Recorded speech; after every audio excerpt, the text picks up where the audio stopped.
Bonjour et bienvenue à cette rencontre d'auteurs. Cette fois-ci, nous rencontrons une chargée de cours et docteure en histoire et qui est aussi chercheuse associée à la chaire Claire Bonenfant, Femmes, Savoir et Société de l'Université Laval. Alors, nous avons le plaisir d'accueillir Madame Andrée Rivard. Bonjour Andrée. Bonjour Patricia. Andrée, deuxième fois que nous nous rencontrons. La première fois, c'était sur l'histoire de l'accouchement au Québec. Oui. Cette fois-ci, vous nous présentez de la naissance et des pères, les papas. Oui. Et là, est-ce qu'un a amené nécessairement à l'autre? Oui. Oui. Il y a quand même une continuité là, dans le sujet. C'est le point de vue, en fait, dans ce livre-là que j'adopte, c'est vraiment celui des pères. Oui. Le premier livre était axé sur l'expérience maternelle. Dans ce cas-ci, je me suis posé des questions sur l'expérience des pères. Les pères. Parce qu'ils ont été assez ballottés, les pères. Au moment où les femmes accouchaient dans les maisons, Oui. ben là, les pères étaient là par la force des choses aussi. Mais après ça, quand l'accouchement est devenu plus en milieu hospitalier, Oui. là, ça a changé la donne. Ça a changé leur rôle. Ils n'étaient plus acceptés dans les salles d'accouchement. Oui, vraiment, c'est un changement radical. Avant, 1945, avant la fin de la Deuxième Guerre mondiale, comme les accouchements se passaient pour la plupart à la maison, donc c'était vraiment le lieu où vivaient les couples. Alors, ils pouvaient, dans le fond, faire ce qu'ils veulent et dépendamment des besoins au moment de l'accouchement ou de la relation aussi qui existait dans le couple, les pères ont pu assister à l'accouchement et même s'impliquer en aidant physiquement ou psychologiquement la mère. Alors, il n'y avait pas de tabou à cet égard-là. Et il y a probablement, on peut penser que les pères ont été peut-être plus présents au moment de l'accouchement, à cette période-là, que ce que la mémoire collective, dans le fond, en a Parce que gardé. c'est pas ce qu'on retient, parce qu'en lisant quelques passages, moi, je suis un enfant des années 62. Et je me souviens qu'à l'époque, je me souviens pas de mon accouchement, mais ma mère me disait que mon père n'avait pas pu assister à l'accouchement. Oui. Alors, même à l'époque, il y avait l'anesthésie, tout ça, on en avait parlé dans le premier Oui. livre. Et il pouvait pas assister à l'accouchement. Donc, de la période des années 50, c'est un peu ça, votre corpus aussi, Oui. jusqu'aux années 80, Oui. les pères sont absents, là. Ah oui, tout à fait. À partir du moment où l'accouchement se déroule principalement à l'hôpital, alors il y a une médicalisation accrue de l'accouchement et on est dans les hôpitaux, les médecins, les infirmières, les religieuses qui étaient propriétaires aussi des hôpitaux appliquaient leurs propres règles. Et ils ne voulaient pas avoir spécialement les pères. Non. Ils les trouvaient encombrants. Ils trouvaient qu'ils pouvaient déranger, qu'ils étaient incompétents de toute manière pour pouvoir aider. Et quoi qu'il en soit, il y en avait pas besoin puisque les femmes étaient maintenues en état de somnolence dès leur arrivée à l'hôpital. Et puis, rendus en salle d'accouchement, ils étaient endormis, carrément.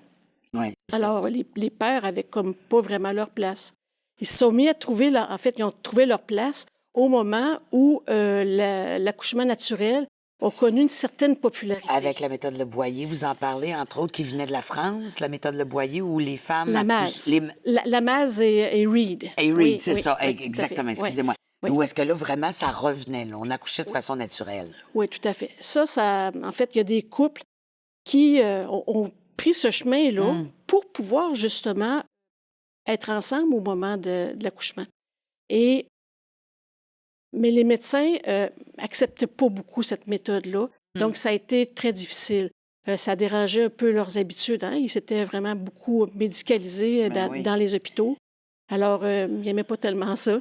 Alors, il faut attendre les années 1970, alors qu'il y a une réelle transformation et puis que la notion de droit du père d'être présent, de voir naître son enfant émerge et du droit aussi de la femme d'être accompagnée par son compagnon de vie pour...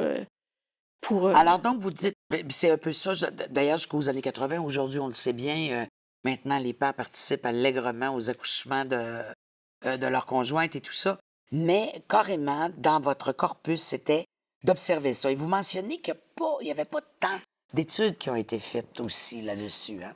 Non, tout à fait. C'est vraiment une préoccupation qui est nouvelle. Déjà, se préoccuper de l'accouchement au Québec pour la période récente, il n'y a pas tellement de recherche là-dessus. J'ai été pionnière, en fait. Oui. Mais pour les pères, même à l'échelle internationale, concernant l'application précise au moment de Ouais. l'accouchement, pas beaucoup de choses. Alors, à travers toutes les recherches que vous avez faites, il y a des réflexions aussi Oui. dans ce livre-là, des questionnements. Une des questions, moi, qui m'ont un peu touchée et qui m'a interpellée, c'est est-ce que les pères sont heureux de ça? Est-ce qu'ils sont heureux, les pères, d'être davantage impliqués? Est-ce que ça fait leur bonheur d'être là? Est-ce que les femmes aussi sont heureuses que leurs conjoints, selon ce que vous avez entendu et vu? Oui. Je pense que les pères sont majoritairement heureux de pouvoir être là. Ce qu'on observe, c'est que les pères s'impliquent de plus en plus en période périnatale, sont heureux d'être là au moment de la naissance. Seulement que, on peut dire que maintenant, on est dans une espèce de normalisation de cette Oui, présence-là. c'est ça. Et c'est là que le problème arrive, quand on s'attend à ce que le père soit absolument là.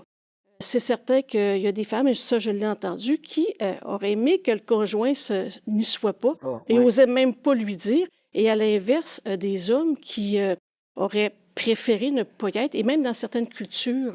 Ouais. Mais il y a quand même une pression qui est exercée sur eux pour être présents. Accompagner leurs femmes. Oui, et ça, bien sûr, Mm. on peut s'en passer de cette pression-là. C'est un très bon livre, un peu comme le premier que j'avais beaucoup aimé aussi. C'est très fort bien documenté, très intéressant. Puis ça parle de nous, les Québécois, les Québécoises. Alors, de la naissance et des pères. André Rivard, merci infiniment. C'est moi qui vous remercie.